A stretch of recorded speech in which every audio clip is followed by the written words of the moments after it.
Record. We are recording 3, 2, 1. Hello, I am Dave Bomano, and this is the Avanti Entrepreneur Podcast. Thank you so much for listening. I totally appreciate you sharing your heartbeats with me today. On the Avanti Entrepreneur Podcast, we strive to bring you the most cutting edge, the most exciting, the most inspiring entrepreneurs in the world. And that's what we do every week. I've been doing a show every week since October 2016. Love doing my podcast. As an entrepreneur, we're often ADD, et cetera. This is the one thing I've done every week for 4 years because I love doing it so much. And today I can't tell you how excited I am. All right, I'm going to tell you. I am freaking massively excited because today I have on the show not only a brilliant businessman, I'm going to call him an oil tycoon, even though he doesn't like it because he's modest. But he is a longtime friend and college fraternity brother. I have known my guest since I was in my teens. Pretty crazy. We went to university at Buffalo together in the late 80s, early 90s. Avi Mirman, my friend, my brother, welcome to the show. What's up, brother? How you doing, man? I'm so happy to be here. We've been trying to do this, but you're a man on the go, and I really dug deep and pulled out my inner patience to really wait for probably one of the best podcasts I've ever done. So excited to have you on the show. Thanks for making the time. I appreciate it. Well, I hope I don't let you down, my man. It's my first podcast. I've never been on one of these before. I hope I don't let you down. Oh my God. So far, so good. So far, so good. So can we just stop here while we're ahead? That's it. Hey, thank you so much for listening, everybody. Appreciate it, guys. Give me a call. We're good. Super fantastic. Avi, what's your email if they want to get in touch? No, I'm just kidding. Yeah. All right. So besides the intro I just gave, I'm going to read Avi's bio so you guys know a little bit more about him. And then we're going to dig into some really great lessons because, Avi is, you may know my recent book that came out because I talk about it called Crash and Learn. It's about people, including myself. There's 10 of us that each wrote a chapter about instead of crashing and burning, we learn and we get back up and rise like the phoenix. And Avi has a few stories like this that he's willing to get vulnerable and share today. And they're really incredible stories and massive determination and perseverance. Excited to dig into those stories. But I want to read about Avi's bio here. So Avi Mirman is the co-founder and president and CEO of a company that it's called Ruckus Energy. Mr. Mirman has an extensive 20-year background in the securities industry. He has an extensive experience in financial and security matters, obtaining financing and providing financial advisory services to micro-cap and small-cap public companies, including oil and gas and other energy companies. Most recently, Mr. Mirman served as CEO of Lillis Energy Incorporated from April 2014 to August 2017, after serving as the company's president beginning in September 2013. Under his leadership, Lillis used to be called Recovery Energy, restructured from a near bankrupt DJ basin producer trading on the bulletin board to a Permian Delaware basin producer traded on the New York Stock Exchange and now valued at $550 million at his exit. During his tenure, Lillis successfully closed $250 million in a combination of equity, debt, and debt restructuring. Mr. Merman graduated from the State University of New York at Buffalo with Dave Bomano with a BS in political science. A lot of BS. A lot of BS. A lot of BS in that political science degree, right? And a minor in Judaic studies because I took so many classes to get the easy A's that by default actually got a minor in Judaic studies. Beautiful. So you could call me Rabbi Avi if you'd like on this podcast. Oil tycoon and rabbi. I love it. I love it. And I love how your two majors, political science and Judaic studies, have nothing to do with what you're doing right now. So.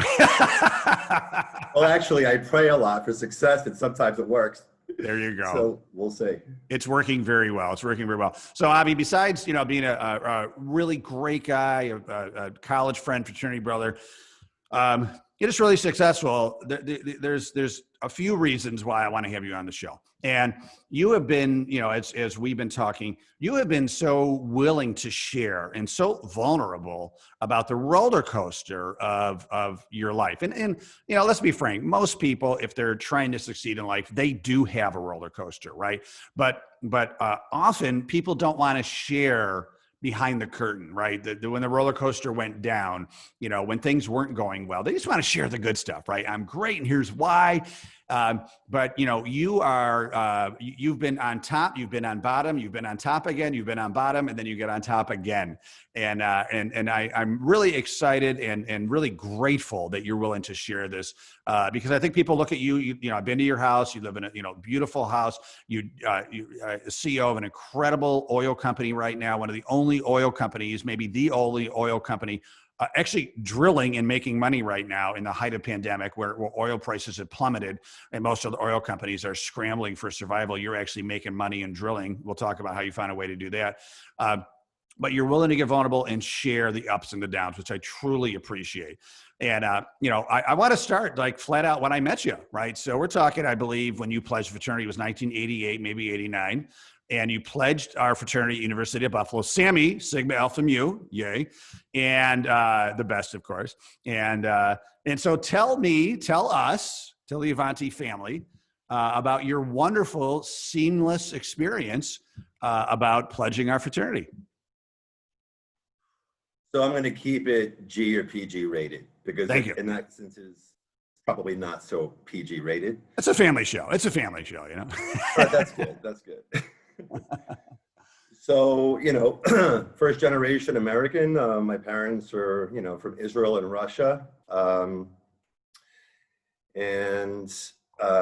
After growing up in the Bronx and Staten Island, decided to go to UB, University of Buffalo, where I met some Sammys, on campus. And I fell in love with the fraternity, absolutely in love with them. Made some friends, and they said, hey, why don't you come and try to join us? And so I went to an event where, rushes, and these are people who are trying to get in the fraternity and get a bid, sat around, a fire, and we call that an open smoker. So generally you've got, a brother who's already in the fraternity, then what's called a rush, somebody trying to get in. A brother, a rush, a brother, a rush, in a circle. And then some people in the periphery kind of drinking and laughing and all that good stuff. So when you go around the circle, you kind of, it's like what we call good and welfare, right? So you give your name and you just talk about what's on your mind at that moment. So when a brother would talk, and say, hey, my name's Dave Mamano, Gonzo, I'm from Rochester, and I'm having an effing great time, blah, blah, blah, blah, blah, blah. Great. Then you'd have a rush who'd be kind of meek and say, hey, my name is John Doe. I'm from Rochester, New York. I'm an engineering major, and you guys are really great. I'm so happy to be here, and it'd be my dream to get in, and that would be amazing. So as I'm sitting there watching everybody go around the circle, brothers being very aggressive and, direct and colorful, and the rushes being very meek and respectful, I thought that, I'd be a little bit different and be the aggressive one. Well, that backfired in my face, because I was sitting in my dorm room maybe a week later, hoping somebody was going to knock on my door and say, hey, Avi, congratulations, you're in. Well, guess what? I was looking at the watch. I was looking at the minute hand. I was looking at the watch. No knocks. Kept looking. No knocks. And I was devastated. So what can you do? So my friends who I had come to school with and who had gotten a bid were going through this pledging process while I was just doing nothing. So, during that period, I got rushed by other fraternities, saying, hey, it's not right. These guys didn't give you a bid, come join us. But I always knew what I wanted. And I said, I'm just going to go for it again. And so the second semester, let's fast forward, another open smoker. This time, my pitch was, hey, my name's Avi Mirman. I'm from Staten Island. I'm an engineering major, and you guys are great. And I can't wait to get into your fraternity. Please give me a bid. I won't let you down. And so I conformed to the way it was, and ultimately I did get in, and I developed friends for life. Even at our house a week or two ago, you were here, we had about 20 of our brothers.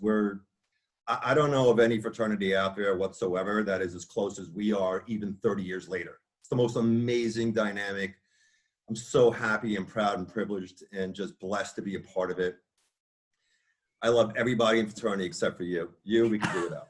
But other than that. Well, there's not a word to describe how you feel.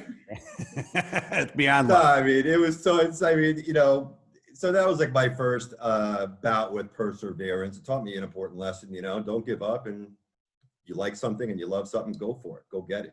Yeah. Tell me Even if about it that doesn't work. instinct though, because you know, I mean, age 7 or 18, 19, whatever you were, I mean, most people at that age, especially at that age, really at any age, but especially at that age with the rejection, would have felt devastated, humiliated, and would have like just either gone away, not pledged fraternity at all, maybe pledged a different fraternity.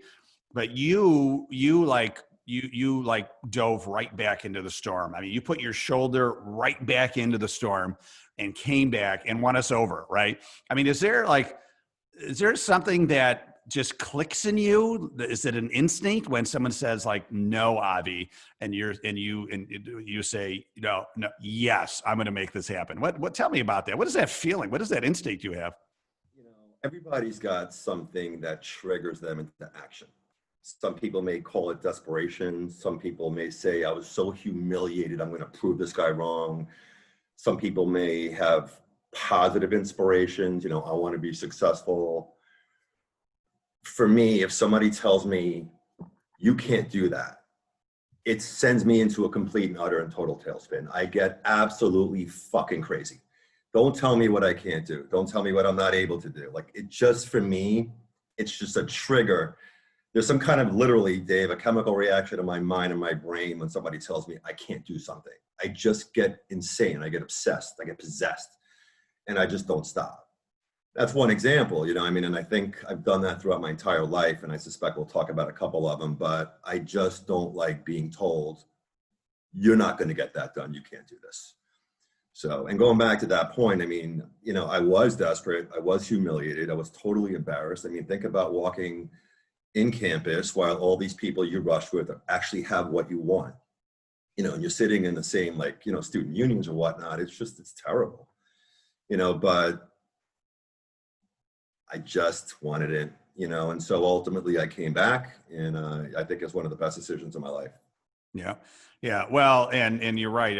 I do too. And I'm so glad you did. You're right. 30 years later, here we are, still friends at your house a couple of weeks ago in Long Island. I'm from Rochester, a good 5-hour drive that was totally worth it. And so I just love that story. And to have that mindset at age 18 or 19, already, is truly inspiring and amazing to me, right? It's just that fighting spirit. Like you will not tell me no, right? So then you graduate college, you graduate UB, top of your class. No, I'm just kidding. I'm sure you did well, but you graduate UB, go back to the New York area. I think you got the wrong guest, dude. The guy that I'm looking at. Is this Steve Sugamelli? No, I'm just kidding. Let's call out Steve Sugamelli quickly too. Steve Sugamelli is our fraternity brother, who's like the lifelong social chairman, continues to bring us together for reunions every year and reconnected people. So Steve, thank you. But on to your next step. So I know you graduated college, did a couple things for a little while. But then you had a friend that said, hey, I'm at this company and we're selling stocks and you would be great at this. And you said, all right, I'll give it a shot. So that, you already told me the story. I know it, but that's another great story of crashing and learning and rising like the Phoenix again. So share that with us, please. Look, all of us have our war stories, right? When you look at successful people, they all come from, poverty, bad areas, bad times. When you look at Tony Robbins, you hear about him doing dishes in his hot tub. All people, I guess, I don't know how interested people are in hearing these stories, but I'll tell mine, and hopefully it inspires others, to understand that it's all in your head, and it really is. So, look, after we graduated from UB, right, me and Tim Bick decided to drive cross country to California. So we drove cross country right after we graduated, and we lived in the Sammy House at UCLA. And we lived in the basement, actually, while we were painting the house there. It's pretty cool. We had a great time. It was awesome. But my father got sick while I was out there with a chronic renal disease. His kidneys malfunctioned. So he started going for dialysis treatments. And I have 3 younger brothers. 2 others were in college. So I needed to go work. I could not advance my education, which I wanted to do. I wanted to go to law school. So I happened to have been working for the National Rush Chairman of fraternity at that time. And he was an immigration attorney in Pasadena. And I asked him, what do you think I should do? I need to make money. Like, I need to make it now. And he said, you were born to be a stockbroker. And I said, well, what's a broker? What's a stockbroker? Because I had never bought a stock before. And he explained it to me. And so he actually set up a few interviews with brokerage firms, most of which are out of business today, like Kidder Peabody and Smith Barney. But he set them up. And so I was about to sign with one of them when one of my fraternity brothers, my friend, found out that I was going into the industry and said, you know, before you do anything, you should come here and check it out. And that was a place in Long Island. So I came back to New York, met with this person, and first thing he does is show me his commission book. So here I am, a desperate kid, right? My father's sick as a dog. He's not making money. He's going to a dialysis treatment every other day. He is driving his taxi on those alternating days just to pay bills. I go in and meet with my friend, and he shows me his commission book. First month, he makes a few $100. Okay. Second month, 2,000. Third month, 4,000. Fifth month, 7,000. Sixth month, 20,000. Now imagine a 23-year-old kid, okay, watching these kind of numbers. You know, it was mind-blowing. You know, like my head was spinning. Holy shit, it's unbelievable. So, you know, I asked him, can you really make this kind of money in this industry, in this business? He goes, well, you should meet the owner of the firm. He's 22 years old. He's driving a Ferrari Testarossa. He's got a $4 million house. And I did. I'm like, I met him. Just unbelievable. And for those of the people who are watching this podcast who know where I worked and who are part of that firm or part of our like orbit, you'll know exactly who I'm talking about. It was pretty wild stuff, you know. When you walk into a parking lot of this firm, now mind you, Dave, these are 22-year-old kids. Some are even younger. The oldest person I think at the firm was like 30, okay? Ferraris, Lamborghinis, Porsches, Mercedes, BMWs, all like lined up like at a car show. Just the money that was exuding was just absolutely insane. And again, for a kid who's desperate, whose dad's messed up, he's got 2 mortgages against his home. It's like, holy cow, like I need this, I need this. So I said to my friend, I said, listen, I'm in, I'm like on one condition, like that, you just never lie to me. Just don't lie to me, okay? I'm trusting you because we know each other. And he said, of course, I would never. Terrific. So I came in and I went to work, and I'll kind of take it from here. And for those of you who are in a brokerage world, you'll understand the story. If not, then I'll try to kind of like speak it in layman's terms. So as a stockbroker, what you do, at least back in those days, is you go through a process to try to get somebody to trust you enough to open up an account. And there's three steps to that. The first is you call a stranger and you qualify that person. So you call Mr. Jones in Idaho somewhere. Hey, I'm calling from ABC firm. I've got nothing to sell to you today. I just want to get back to you with a recommendation down the road. But in the meantime, we need to ask you some questions so that we know what to call you with. And that's called getting a lead, a qualified lead. Leads are gold in the business. You need somebody to actually call to open up an account. Great. The second part is once this person has given you his information or her information, and you've sent them out some introductory information on the firm, you then call them 2 weeks later and you attempt to open up an account. You call that person up and you say, hey, Dave Mamano, you may recall we spoke 2 weeks ago. At the time I introduced the firm to you, I sent you some information and I promised I'd get back to you when I had a stock recommendation. Get a pen and write the symbol down. Okay? We go through a pitch. We convince you to say, okay, I'll give you a shot, a small amount, you know, here's $10,000, open up an account for me and we'll go from there. Third process is once that person is your client, then, you know, you continue to call the guy back or girl back and make additional stock recommendations. So to reiterate, get a lead, open up an account, continue the relationship. At this firm, there were different goals that you had to hit. One was, okay, when you're proficient at getting qualified leads, getting 10 people a day to agree to listen to a recommendation down the road, you would generally get what are called your books to study for your Series 7. Now, back then, it was okay to cold call people so long as you wasn't making a stock recommendation prior to getting a license, okay? Today, that's not the case. Back then it was the case. Once you can show that you can get 10 leads, then you get your books, you study for your Series 7, which is the licensing exam, and then you start learning how to open up accounts. So anyway, I wanted to like create that foundation for your listeners, just so you understand the methods by which somebody kind of, you know, goes up the ranks in a brokerage firm, at least back then.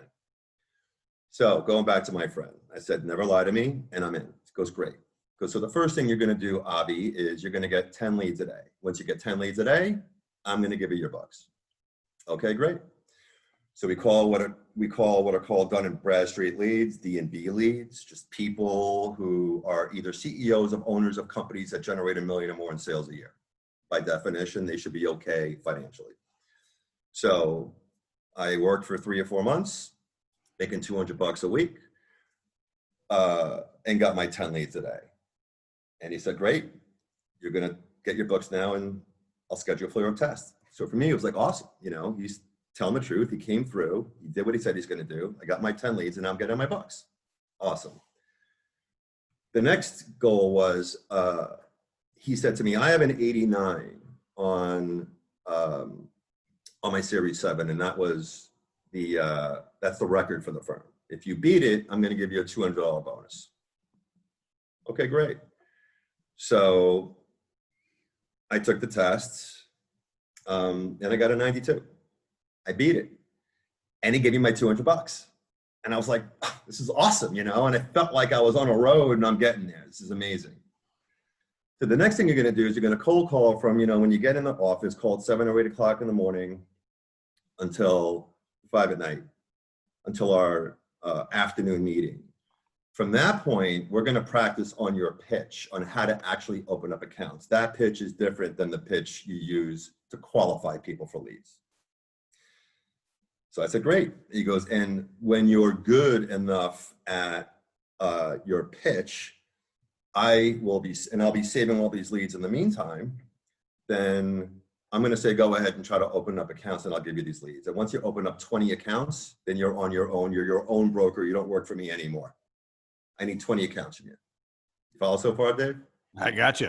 All right, good. I'm doing a lot of talking. I want to make sure that. No, I'm smarter than I look. I got you.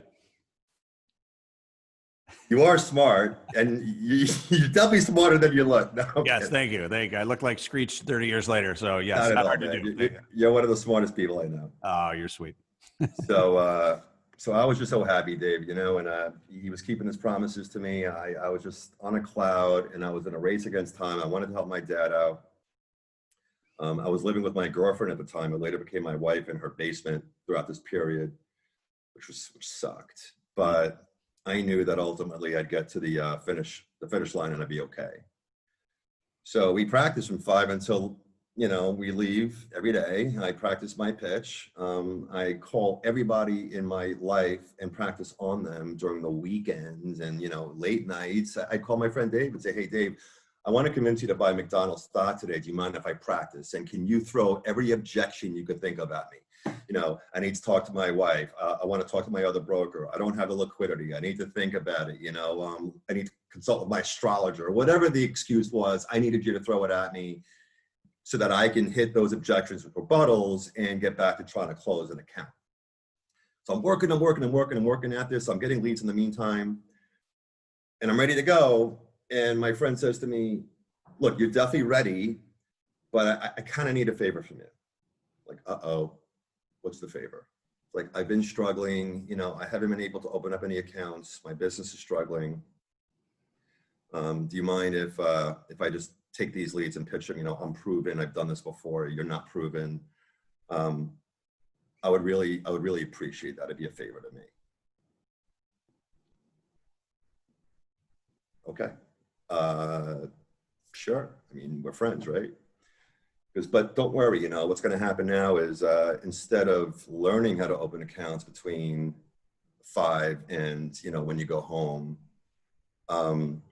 you'll actually open accounts between 5 and when you go home. You'll call people and try to open up accounts. And in the meantime, you know, you're going to get more leads. You know, when you get like 300 leads, then I'll give them all to you and you'll be you'll be practiced well enough on opening accounts. But the leads you gave me, Dave, and this is really important, are what we would call wood. And wood So just think of like, a card, right? So I talked about qualified leads.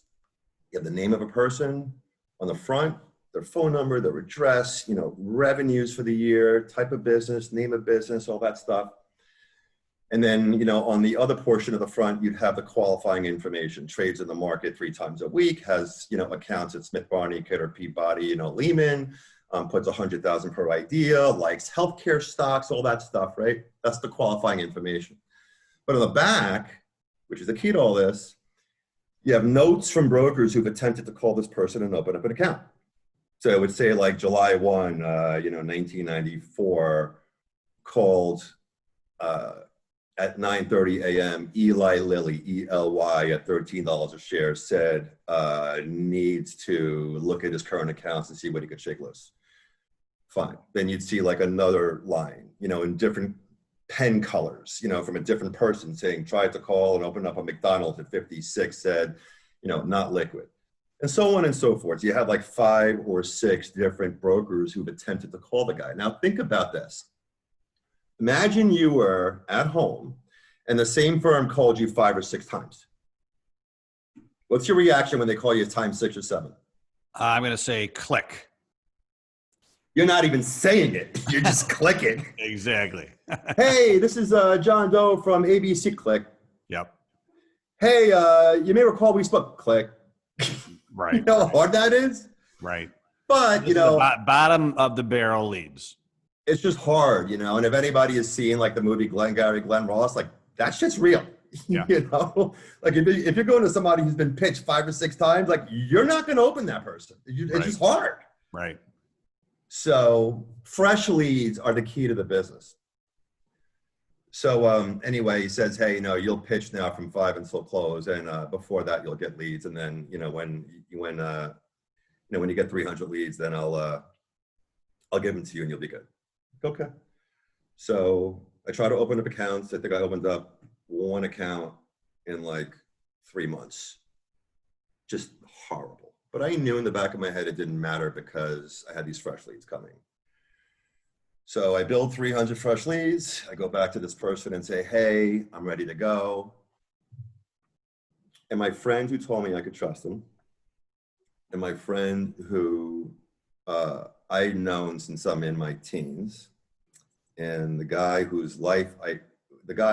I put my life basically in his hands, including my family, looks me in the eye and says, you've got to be out of your fucking mind. You opened 1 account in 3 months. Are you crazy? I was devastated. I mean, I don't even know that he knows any of this and how I felt, what an impact he had on me back then. But I saw my life spinning out of control. And the worst part about all of it was because I couldn't afford to get my own place and I was tired of living in my girlfriend's basement, I actually went to live with him. So I couldn't even escape the abuse when I left the office. When I came back home, I get the abuse over and over.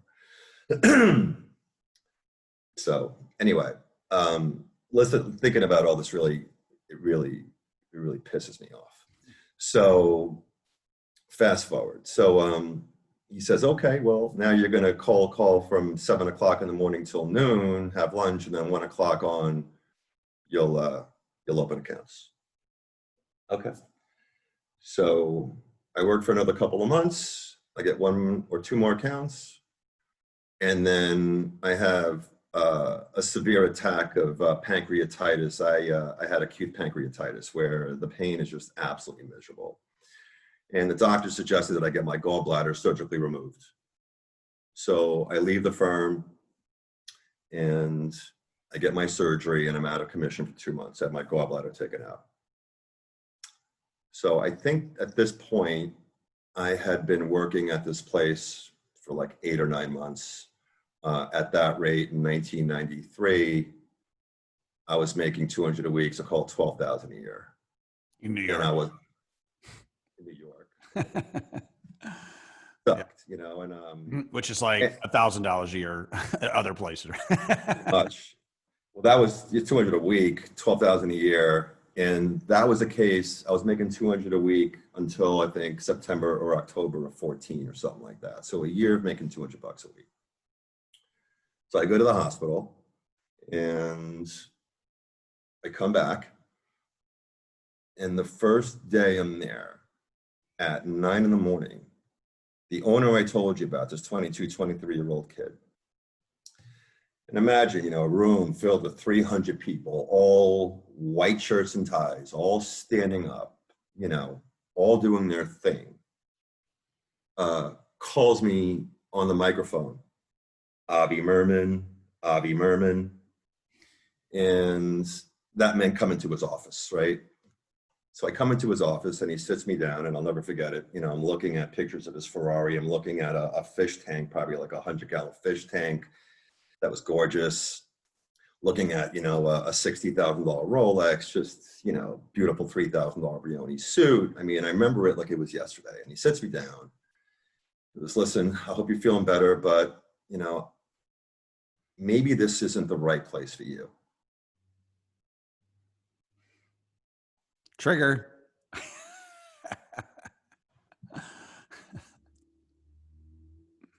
Maybe this isn't the right place for you. And I knew what happened. I knew what happened. So I asked him the question. I said, sir,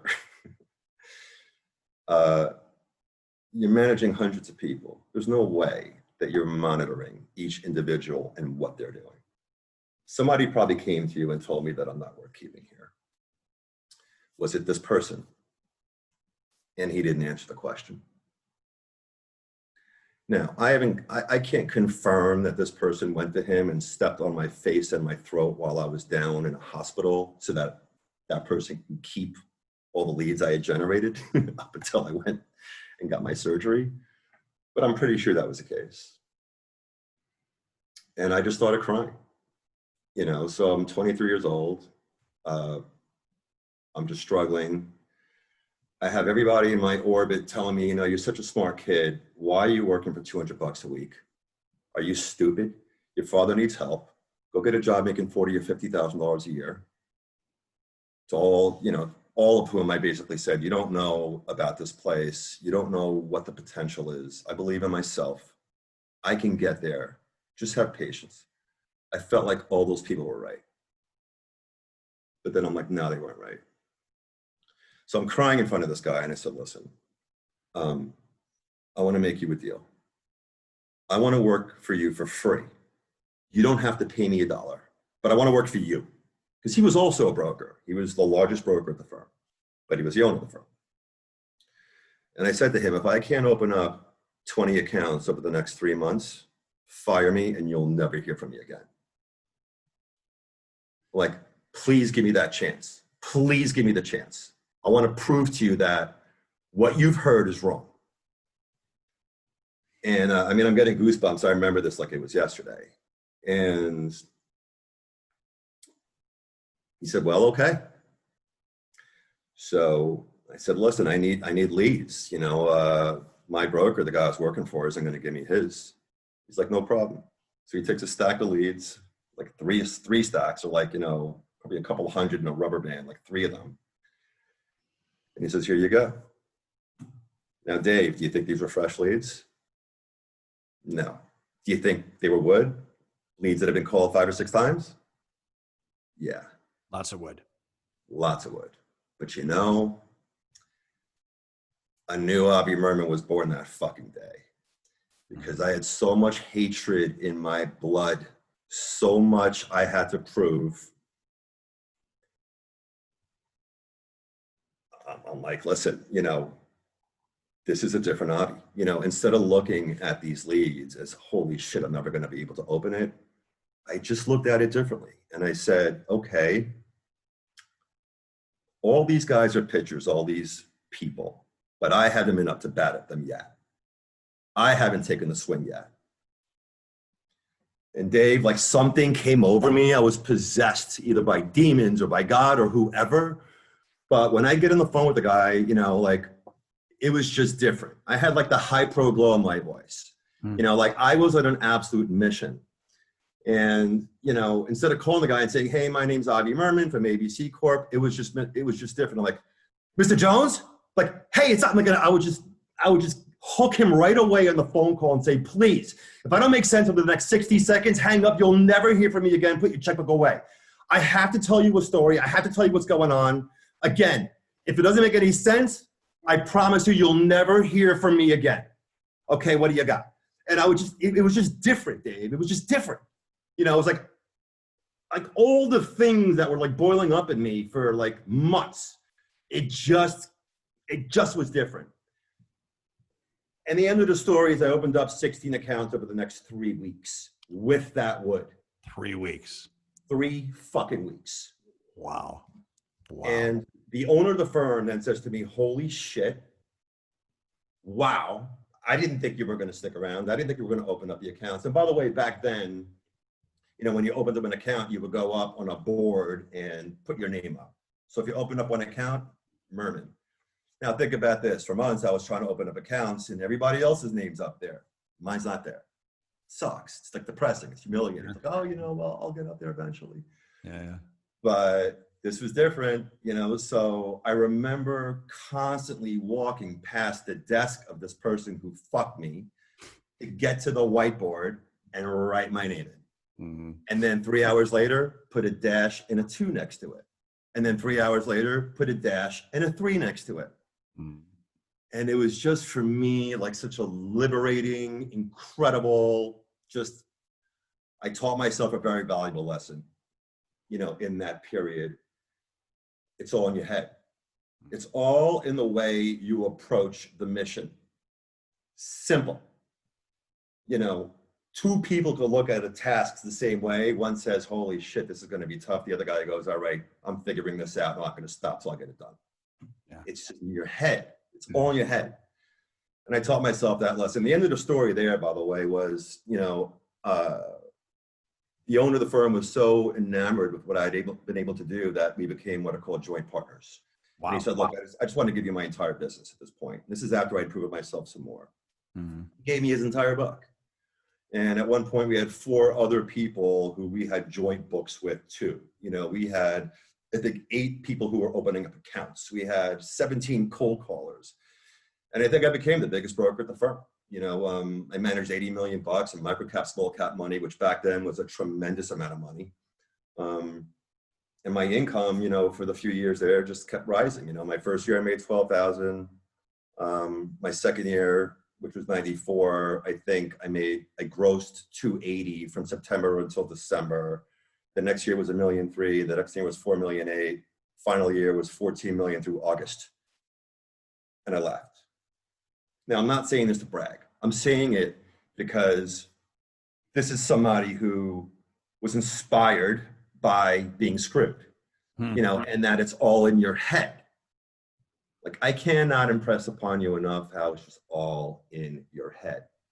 So anyway, that's the story there. You know, I was able to get all the beautiful, like, material things in my life that I wanted. And I was able to pay my parents 2 mortgages off. I was able to pay all their bills off. And my entire family's life just completely changed, all the people around us. And the irony is all the people who told me, you know, Avi, you're so smart, you should get a job making $40,000 or $50,000. Mm-hmm. All just shut the fuck up, you know? And it was just so, it felt, I know this may sound so like self-aggrandizing, and it just felt so good. And so stuff like that is my trigger point. You know, don't tell me what I can't do. Don't screw me. Don't betray me. I just get crazy. So sorry for the long story, but I figured like the more details, maybe the better the message can be delivered. Absolutely. It's a incredible story. And I love the depth that you gave because I felt I was there with you. I was suffering with you, right? I felt your pain. And not that you wanted revenge, but at the end, what do they say? Revenge is served best on a cold plate, you know, walking, you know, to put your name on the board, you know, and not having to say a thing, The people the that same said thing. settle for 40 grand a year, you're making, millions, not saying a thing, but they see it, right? Paying off your parents' mortgages, paying off all their bills, medical bills, et cetera. I mean, it all started with someone telling you, you can't do this. You're not good. Please leave. Right? Please leave. And you became a pit bull on steroids, and you completely changed your mindset, right? And proved to yourself, proving to people who know you, and now proving to the Avanti family here that it's all in your head. It is all in your head. I mean, I know that you are a really smart guy, but correct me if I'm wrong. I don't think your IQ is at Albert Einstein genius level, right? And what's that?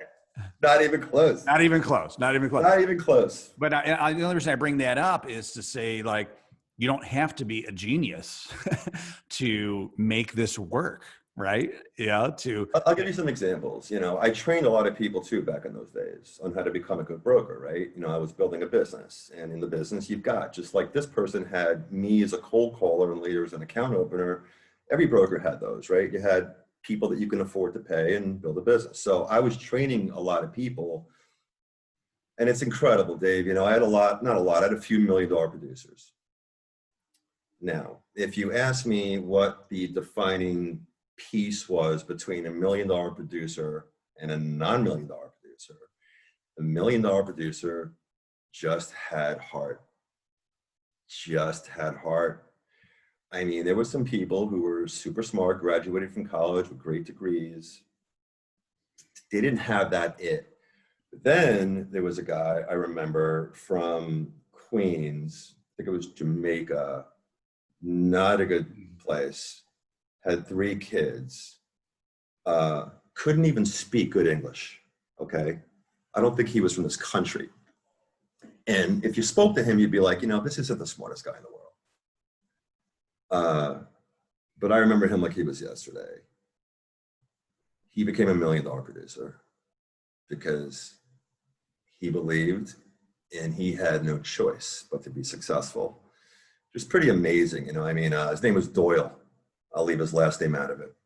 But it was just incredible. I mean, you listen to him on the phone and you'd say to yourself, oh my God, like, this guy doesn't know what he's talking about. He doesn't sound good at all, what's he saying? Like, holy cow. But you know what? Like, it clicked for him.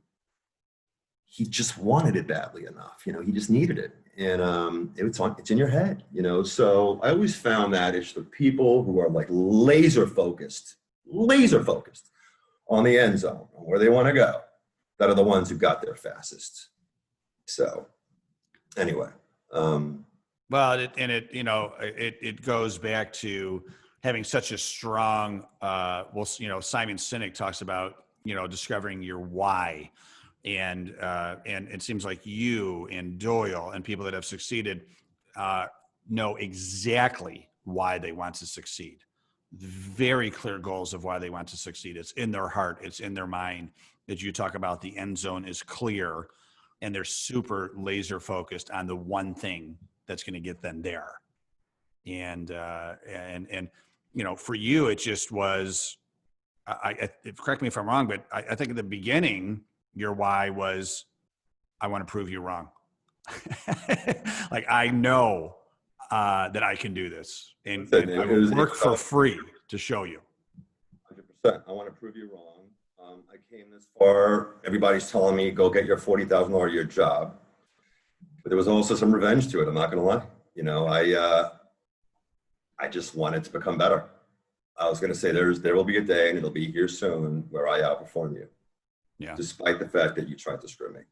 Right. So look, each person's got something inside of them. There is a flame in everybody, right? It's a matter of what's going to throw gas on it. Yeah. It's like your fireplace, right? You've got like your starter little light there. It's always on. But until like you kind of, turn the gas up. Right. Pilot light. The pilot light. Yeah. got to find what that gas is. You know, for me, it was when I get angry, when I'm told I can't get something done, or I'm not good, or I can't do it, like that just fucks me up. Yeah. Excuse my language, but I mean, it just messes me up, you know. And anyway, Avi, Avi, I don't think that you could make me a multi filthy rich millionaire. I don't think you could do it.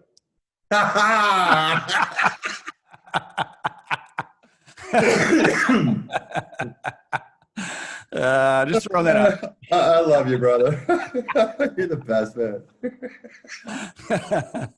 Okay, let's do it. All right, let's do it. Let's do it. Well, Avi, I know that there's a lot more to your story, and I feel like we're almost going to have like an encore interview, like a part 2 with this, because I also want to talk about your experience, because now, you know, you were running Lillis Oil, Lillis Energy, and now you're running your own oil company, Ruckus, and I think that whole journey is another hour-long story podcast. So I think we're going to do an Avi 2.0, an Avi Encore. But what I do want to cover is the part that, as we talked about, we are in the middle of a pandemic, right? And oil has plummeted, especially in the beginning of the pandemic, because people weren't driving, right? And oil, you know, and I called you and I said, "Oh my God, I hope your company's doing okay." And you said, "We're doing better than ever." Right. And I was like, how is that? All other oil companies are suffering because price per barrel has plummeted. And for you found a way to continue to drill. You're one of the only companies still drilling during this time, if not the only company.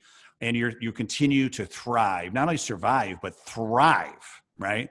And what I do want to cover is something that you've talked about to me many times. You went back at age, I believe, 45, and you got your MBA, right? Because you were running an oil company and you wanted to learn how to not only run a company, but specifically an oil company successfully, right? And so at the ripe young age of 45, went back and got the training that you wanted, right? And you learned something that you have told me many times that have changed your life. And it's really a simple philosophy, but you have to do it, which is the tough part. It's like anything, right? 6-pack abs are easy. Just eat well and do like 1,000 sit-ups a day, right? I mean, it's a simple formula. How many people do it, right? So what you talked about is, so it's called POLC. You learn this at getting your MBA. It stands for planning, organizing, learning, and controlling. I'm sorry, leading. I can't read my own handwriting. Leading. So planning, organizing, leading, and controlling, and POLC. So this simple, 4-step process changed your life, and it is why that your company called Ruckus Energy is succeeding in this world when many oil companies are not. So can you tell us about the whole strategy of POLC? In general, or as it relates to Ruckus, or both? I would say both. Yeah, tell us general, then how you apply it to what you're doing today. So look, it's no surprise that I'm a salesman, right? So I found myself in a situation where we had just, let me take a step back. So as you know, I was in the brokerage business for a few years. Then I went into the investment banking business where I did a lot of M&A, mergers, acquisitions, financial advisory services, capital raises, all the stuff you heard in my bio. My friends had raised about 50+ million for a company called Recovery Energy between 2010 and 2012. Management and the board just torched the company down to the ground. The board was just not interested, completely, just unengaged in the business affairs of the business. Management just torched the company to the ground. So anyway, I decided to come in and leave the banking business for a year to right the ship, given that most of what had to be done was capital related. And I didn't know anything really about oil and gas. Okay, great. Doesn't matter. I'll get the job done. I'll go back to banking. It'll be great. So I do come in, I inherited 35 million in secured debt, 20 in mezz, no production, 130,000 net acres in what's called the DJ Basin. It's the Denver Jules Basin. It's Colorado, Nebraska, and Wyoming. just a mess. But, you know, look, oil at that time was about $100 a barrel. And so I went to work, you know, I raised equity capital. I was able to negotiate the elimination of our mezz. I converted our senior into common, closed another $50 million line of credit for acquisition purposes, and then oil comes crashing down. If you guys look like on a Google and take a look at oil on a chart, OPEC at the end of 14, beginning of 15, decided that American producers needed to be smoked out. We had to put them out of business. How do you do that? You lower the value of the product they sell, oil. So they flooded the market, and oil came crashing down from 100 to the 30s or something like that. Hundreds of companies filed for bankruptcy. And our company, Recovery, at the time, was going to be one of them. And I was devastated, again, just miserable. You know, here I had just completed a restructuring of the business. I thought I was the smartest guy in the world. You know, things are great. But I'm back to the drawing board, except this time I got a lot of people pregnant, a lot more people pregnant by cutting checks as investors in the business. And I just said, I'm just not going bankrupt. It's just not something I'm willing to do. Like, we are not filing bankruptcy for this business. So I'm gonna fast forward for the next 2.0 segment. I'll get a lot more granular. Long story short, at the end of 15, while oil was, you know, in the 30s, we put together a letter of intent to acquire a company called Brushy Resources in the Permian Basin. It's like 3,300 net acres. And in June of 16, I closed a $20 million preferred offering, only company in the country at that time in micro to close an E&P offering, and I was really proud of it. So here I had this new business, right? And instead of having to go back to banking, you know, and that was my goal, right? Come into the company, fix it, go back to banking a year later. Now I find myself as CEO of an oil and gas company, not knowing the first thing about oil and gas. So I said, okay, you know, I'm going to make a fool out of myself and I'm going to mess this up. I need the tools necessary in order to run a successful oil and gas business. So I looked around, I applied to a few schools and decided to go to University of Tulsa, which at the time had the top engineering program in the country. Not that I was an engineer, but a good oil and gas base. And I went to school, you know, and there was one class there. It was a MEB 7023. Dr. Jeff Paul, big shout out to you, brother. I have his book. Yeah, that changed my life. That class was organizational behavior, leadership theory, strategic management, goal setting, decision making, emotional intelligence, all that stuff. And one of the parts that really helped me a lot was POLC, planning, organizing, leading, controlling. And again, Dave, I don't think we can go into it. We don't have much time. We'll do it in the next one. But basically taught me how to establish a clear goal and develop a plan to get there. So P is planning. Once you've set your goal, for me it was I want to sell the company for $1 billion and I want to do it in 2 years. Great, now what's the plan? You start thinking about a plan, right?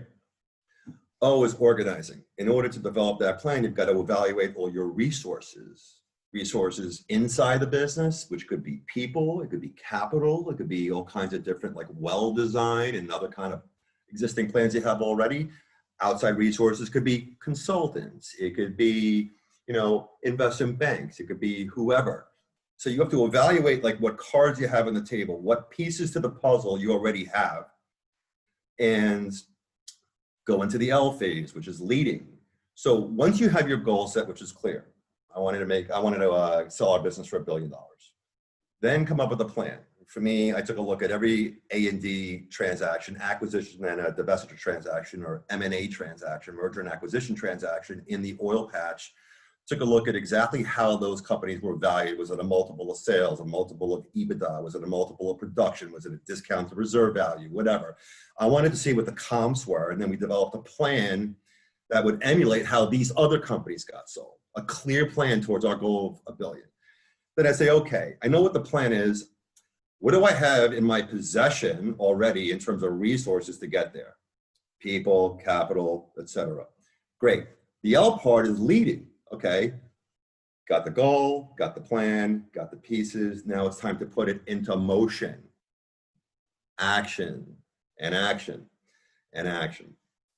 And then the C part, which is the most important part of the entire thing, which is the controlling, is assessing and adjusting all the time to make sure you are on goal. You're still on a straight line to get there.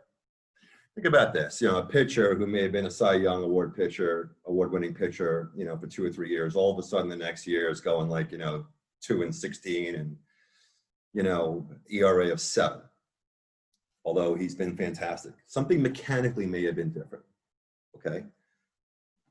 If you don't fix the problem, the mechanics, if you're not constantly assessing, even though you may have been successful in the past, if you're not constantly assessing what you're doing and seeing if it's resulting in what it is that you want, you're never gonna know. I mean, how many people continue going on a path, right, without assessing themselves on a regular basis? And there are so many different assessment tools, Dave, that you can use. There's interviewing processes. There's outside consultants looking at your internal protocols and processes. There are financial models where you're taking a look on a weekly, monthly, quarterly, yearly basis to see if you're actually hitting your monetary or your numeric goals. I mean, you're constantly in a position where you have to assess and adjust, because that right there is a secret sauce, in my view, is what helped me. So I'll just give you another 5 minutes on Ruckus, and then you can tell me to shut up and we can call it a day. It's up to you. Never. Look, it happened to us again, and so I left in August 17 from Lillis. It was worth $3 million when I took it over. It was worth $550 in equity when I left. If you add our debt and preferreds, it had an $800 million EV, and I was really proud of that. I signed a non-compete. I was out of the game for a year, and then in August of 18 started again. Ruckus Energy. And guess what? Same thing as Lillis. Oil comes crashing down. This virus, destroys the energy world. The need for hydrocarbons plummets. People are in their homes and can't travel. So the need for oil or fuel just drops like a rock. In fact, there was a point, a couple months ago where oil went into the negative. It went to negative 36 a barrel, which is crazy. Hold on one second. My throat's getting But here we are, me and my friends have put in capital into the business and facing a bankruptcy again. I mean, even to this day, daily, there are bankruptcies filed in the energy world because oil is so low. So long story short, POLC. I got our entire team together when oil was at 25. And I said, look, let's make sure our goals are clear, but we have to assess and adjust where we are, given that things are changed. So we cannot control the price of oil, but we can control the price it takes us to drill an oil well. So reservoir engineers, math guys, get back to me with a number, a dollar amount, budget-wise, for a well in order to generate a 25% IRR, a 25% return at $25 oil. It's never gonna happen, Avi. I'm like, I didn't ask you if it's gonna happen. I just asked you for the math. What's the number? We drill a target that's about 5,600 feet called the Clear Fork. And it used to be about $1.3 million or so to drill. They come back and say it's $500,000. I said, okay, great. Now go call all the vendors out there and get it done. Well, it's never gonna happen. I said, then you're fired. I'm not really sure why I need drilling engineers if we're not gonna be drilling wells. They got the message. We got it down to $508,000. We then went to another drilling contractor who I hope is watching this, and I love you, dude. And I said to him, hey, we could spend $500 in cash to drill a well now that'll generate a 25% return, but I want to get it down even more. For every dollar you save me between 508, which is what we could do it without you, and where you ultimately come in at, that difference I'll give you what's called a SAFE, a simple agreement for future equity. It's equity in the business. And he loved it. So now a service contractor who normally is incentivized to up the amounts now has the incentive to down the amounts because he makes more the lower he goes. And he got the number down to like $380,000. So at like $25 oil, the returns are like 47%, which is mind blowing. And we became the only company in our entire county to drill. The second piece was the manner in which we lease rock. There are two major parts in an oil company, right? One is you drill a well, and the second is you've got to go to a landowner and lease the right to drill on their property. And there's all kinds of ways you could structure that, but generally it's you pay him cash, and then you give him 25% off the top. So with oil at $20 or $25, that just no longer was an economic conversation. There's no reason anybody's going to give you cash for your property if drilling a well makes no sense because they're not economic, although they didn't know we could do it. So we totally changed the rules of the game, whereas, these landmen, and they're called landmen, are taught in school that there's a special or a specific manner in which you go about leasing minerals from an owner. I told them, you got to think out of the box and come up with a new way that doesn't require cash. And when we all did. So we had about 3,800 net acres at that point pre-COVID. Today, we're approaching 20,000. Wow. Wow, wow, wow. Probably the fastest growing company in the nation in oil and gas, right? Pound for pound. And I'm super proud of it. I took one of our fraternity brothers to the field a week ago. Weed Rye. Shout out, baby. We all, a little side note, we all have fraternity names. So Weed Rye is Tim Bick. Your name is Salami, which we won't talk about how you got that name. I'm Gonzo, and not sure why. Maybe it has to do with my nose. I don't know, but yeah, we use these names, everybody. So, so long story short, we figured it out, and we're doing great. I'm really proud of it. Now, look, who knows what the future is going to bring, but I do know that we will constantly assess and adjust where we are on the plan. Like if things change, if there are things beyond our control that impact the manner in which we go towards our goals, we will constantly assess and adjust our path there. So that's it. I could speak for hours about POLC. I can give tons of examples, and I'd love to share that with you. It worked for me, but I know you have more important people to talk to than me. Absolutely. No. So we're no. We could talk for hours. We will have a part two. But POLC really is resonating with me as well as we're working together on some things, and you're all about the end zone. You're all about the planning to what is the end zone and then reverse engineering it.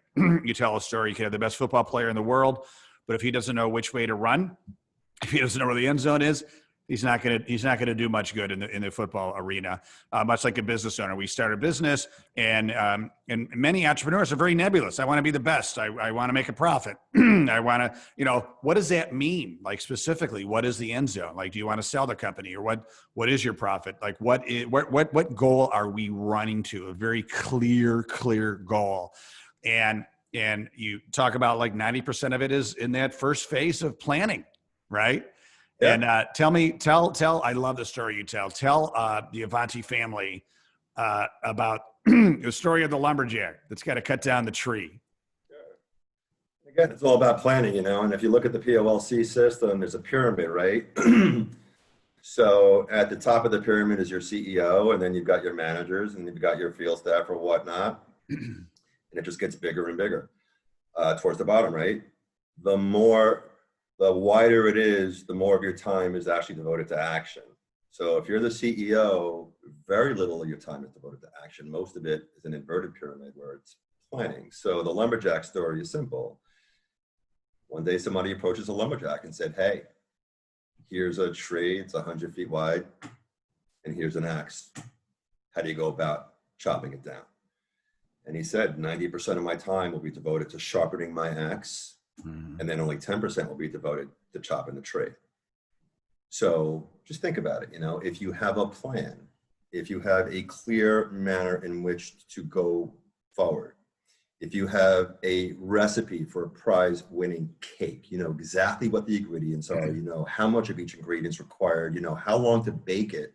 If you already have that plan in place and you've spent time developing it, then putting that into action is just simple. It's just like you're kind of almost going through the motions, and I find that most people who are able to actually like really think critically and carefully about planning are the ones who become, successful the fastest, because you know what you need to do. It's just super clear. So that's the story with the lumberjack. I love it. Sharpening the axe, 90% of your time sharpening the axe. And, 90%. Well, Avi, thank you. First of all, I'm so proud of you, and just really honored to be your friend after all these years. And I'm just a big admirer of your your persistence and determination, right? This you didn't inherit riches. You've been knocked down numerous times. We didn't even talk about all of them. We'll get to that in part two. But you continue, instead of being defeated by getting knocked down, you are inspired / triggered to go even higher. Being in that valley, but you're not going to stay in the valley. You're actually going to, it's a trail to yet a bigger mountain than the one that you were kicked off of behind you. And I love that about you. Very, very inspiring. Proud to call you friend. I'm really, really proud of you, my friend. Well, I'm more honored to call you my friend. I love you, dude, so much. You know that. I'm so glad that we're still friends, and I plan on being friends for the rest of our lives. Thanks for all the kind words. You're beautiful. And anything you need from me, post this podcast, just let me know. All right. Well, and same to you, man. You're the kind of friend, hey, if you need a kidney, give me a call. I'm here for you. Okay. I'm here for you too, with a kidney. I don't know about a liver, a kidney on there. Avi, hey, people want to reach out to you. What's the best way to get in touch with you, learn more about you, et cetera? You can email me, A Mirman, AMIRMAN at Ruckus, RUCKUSEXP.com. Probably the quickest way to get to me. Yeah. And anybody could, just reach out to me too, and I'll be happy to connect you. Avi, thank you again. I look forward to another interview and seeing you more and more. So appreciate you sharing your heartbeats with us today. And I wish you more massive continued success. Likewise. I love you, buddy. Have a great day. Love you too, buddy. Thank you, Avanti family, for listening. Appreciate you sharing your heartbeats with us today and your time. Appreciate it. If you want to listen to this interview again and hundreds more, go to AvantiEntrepreneur.com. Have a great day. Make sure to stay awesome.